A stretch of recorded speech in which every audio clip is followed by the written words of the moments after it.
Hello বন্ধুরা, একঘেয়েমি recipe খেয়ে খেয়ে বোর হয়ে গেছো? বেগুনের দারুণ মজার একটা রেসিপি এনেছি। যদি কখনো না খেয়ে থাকো, একবার ট্রাই করো, গ্যারেন্টি দিয়ে বলছি 3 দিন মুখে লেগে থাকবে।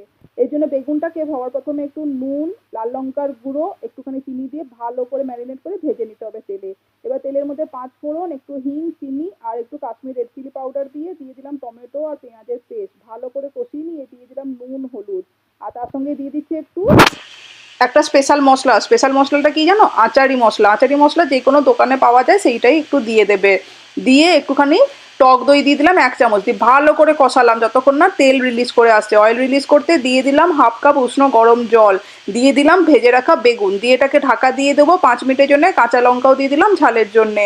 5 মিনিট পরে যখন ভালো করে সেদ্ধ হয়ে গেছে, সমস্ত মশলা ঢুকে গেছে বেগুনে, নামানোর সময় একটু ফ্রেশ ধনেপাতা দিয়ে সার্ভ করে দাও। রুটি ভাত যাই হোক না কেন, দেখবে সবাই চেটে পুটে খেয়ে চলে যাবে। একদম ফাটাফাটি রেসিপি।